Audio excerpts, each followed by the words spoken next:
अपमान। कोई व्यक्ति दूसरे का अपमान क्यों करता है? क्या आपने कभी विचार किया है? वैसे तो हम भी बिना कारण बहुतों का अपमान करते हैं। हमारा अपना अपमान भी बहुत बार होता है। संसार का सारा व्यवहार एक दूसरे का अपमान करने पर टिका है। जैसे पति अपनी पत्नी का अपमान करता है, पिता अपनी संतानों का अपमान करता है, नौकरी देने वाला अपने नौकर का अपमान करता है, अर्थात जो भी बलवान है वो निर्बल का अपमान करता है। यदि हम शक्तिमान हैं तो अपमान के बदले में लड़ाई करते हैं, और यदि लड़ने की शक्ति नहीं होती तो हम अपमान सह लेते हैं, स्वयं को निर्बल और असहाय मान लेते हैं। हमें छोटे होने का एहसास होता है। ऐसा प्रतीत होता है जैसे हमारी आत्मा कुचली गई हो। किंतु कोई किसी का अपमान क्यों करता है? हम विचार कर रहे थे कि जब अपमान होता है तो मनुष्य को अपनी निर्बलता का एहसास होता है, और निर्बलता का बोध मनुष्य को कुचल देता है। वो अधिक से अधिक निर्बल बन जाता है, अत्याचार सहने की आदत सी पड़ जाती है, आत्मविश्वास का नाश हो जाता है। और जब आत्मविश्वास नहीं होता तो मनुष्य शराब और जुए जैसे व्यसनों में सुख ढूंढता है, मन से रोगी बन जाता है।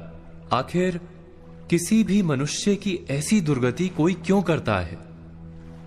अपमान करने वाला वास्तव में क्या सिद्ध करना चाहता है? कभी गहराई से विचार किया है?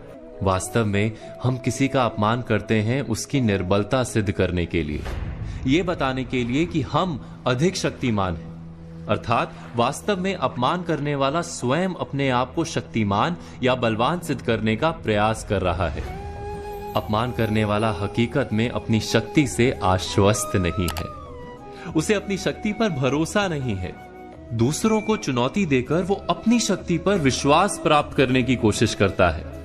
क्या ये सच नहीं कि जब हम किसी का अपमान करते हैं तो वास्तव में इतना ही प्रकट करते हैं कि हमें अपने बल पर भरोसा नहीं? हमें संसार एक अविरत संघर्ष प्रतीत होता है, कभी ना रुकने वाली एक जंग सी दिखाई देती है। हम अपने निकट आने वाले सभी को प्रतिद्वंदी मानते हैं, फिर वो पति या पत्नी ही क्यों ना हो। हमें निरंतर लगता है कि हमें अपनी शक्ति सिद्ध करनी होगी, अन्यथा हमारा शोषण होगा, हम किसी के गुलाम बन जाएंगे।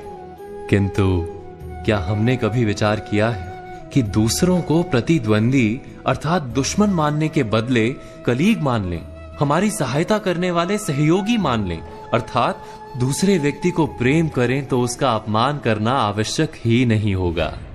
किंतु प्रेम करने के लिए आत्मविश्वास आवश्यक है। जिसे अपनी शक्ति पर विश्वास नहीं, वो प्रेम कर ही नहीं सकता। अर्थात जिसका हृदय आत्मविश्वास से भरा होता है, ना वो अपमान करता है, ना अपमान को स्वीकार करता है। क्या ये सत्य नहीं? इस तथ्य पर विचार अवश्य कीजिएगा।